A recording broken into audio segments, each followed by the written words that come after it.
नमस्कार आपण समस्त को ओडिया गृहिणी यूट्यूब चैनल को बहुत बहुत स्वागत। आज आम तीनो स्नैक्स रेसिपी देखा जोटा कि चाह सहित परफेक्ट जमीब।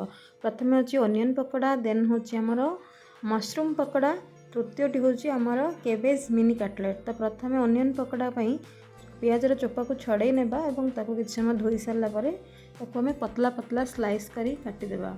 तापर आम काटिदेबा किसी कंचा लंका, देन से आम देदेबा किसी बेसन, तापरे बेसनर क्वांटिटी को देखिए आम देदेबा किसी कॉर्नफ्लोर आउ तापर देदेबा आम अन्य आमर मसला जोटा कि हलदी गुंड, मर्च गुंड एवं मसला गुंड। तापर अदा रसुण को छेची करी आम देदेबा टिके सेथिरु, देन स्वाद अनुसार लुण देकी एवं छोट छोट साइज्र काटी आम धनिया पत्र को नहीं से भल भाव मिक्स करदेबा। तो मिक्सचरटा आमर एमती रमिति कि हाथ में जाबुड़ी धरिले से गोटे गुला बा सेप आसी जाउथिबो। तो तापर आम चेक करवा तेल ये परफेक्ट गरम हो जाए। छाणापी आमर सब मन रखिए तेल को मीडियम फ्लेम रे रखी जदि आम पकोड़ा छाणुचंती तो ताहा बहुत क्रिस्पी बनी थाए। तो तापर आम छोट छोट गोला बन आम तेल रे छाड़ीदेबा। तो किसी समय से एपट सेपट ओलट पालट कलापर रेडी हो आमर गोल्डन ब्राउन कलर रो क्रिस्पी ओनियन पकोड़ा, जोटा कि आम इवनिंग स्नैक्स टाइम रे यूज करिपरिबा। आउ चाह सहित यार कॉम्बो बहुत बढ़िया दे थाए। तो चाह गरम गरम चाह सहित गरम गरम ओनियन पकोड़ा को निश्चय ट्राए करंतु। तो नेक्स्ट आम देखिबा मशरूम पकोड़ा।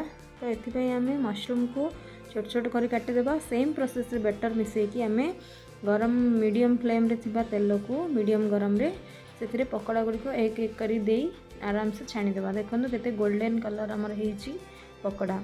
तो मशरूम पकोड़ा भी बहुत इजी रे बनी जाई थाए। एटा को आपण इवनिंग स्नैक भाव यूज कर परंतु जदि आपण घरे किछि पार्टी बा छोट मोट फंक्शन करछनी तो एटा को आपण स्टार्टर भाव मध्य बनेकी सर्व कर परिबे। तो निश्चय एटा को ट्राई करेंगे। आउ आपणकर एक्सपीरियंस कौन रहा कमेंट बॉक्स रे निश्चय मत लिखिक जणाइबे। तो देखिपे आमर मशरूम पकोड़ार टेक्सचर केमिति अच्छी, खाइबा को बहुत टेस्टी लगी थाए। नेक्स्ट आमर आसूची मिनी कटलेट, जो आम गोटे बंधाकोबी को नेबा सेटाको सरू सरू करी काटिदेबा। लुण दे से किसी समय भलसे गोलई कभर करी 5 ରୁ 10 मिनिट रखिदेबा। ता बदल कौन हम आमर बंधाकोबी जो पानी अंशटा थाए सेटा आराम से बाहर जीव। तो ये पानीटा को चिपुड़ी आम बाहर कला से कौन होता है क्रिस्पीनेस आसी थाए। जदि आम पानी सहित आम बनईदेबा तो सेठार मुसमुसिया हो जाए से क्रिस्पी हुए ना। देन आम से ऐड करवा कंचा लंका, पियाज कटा, बेसन, चाउल चूना, ता सहित आम ऐड करवा किसी कॉर्नफ्लोर, देन आमर गुंडागुंडी मसला जोटा हल्दी गुंड, मर्च गुंड एंड मसला गुंड। तो तापर आम कौन कर जेहेतु लुण आम पकईले तो ता अनुसार टिके लुण देकी धनिया पत्र कटा देकी भलसे मिक्स करी छोट छोट कटलेट्र सेप देकी आम medium high to medium flame रे ही तेल रे आम ताको छाणीबा। तो देखिपे केते परफेक्ट आमर मिनी कटलेट बनिकी रेडी हो गला। ताको आपण चिली सॉस हो कि टमाटो सॉस हो कि एमती नॉर्मली चा सहित एंजॉय कर। पुणी देखा आ गोटे नुआ वीडियो रे से रही। धन्यवाद।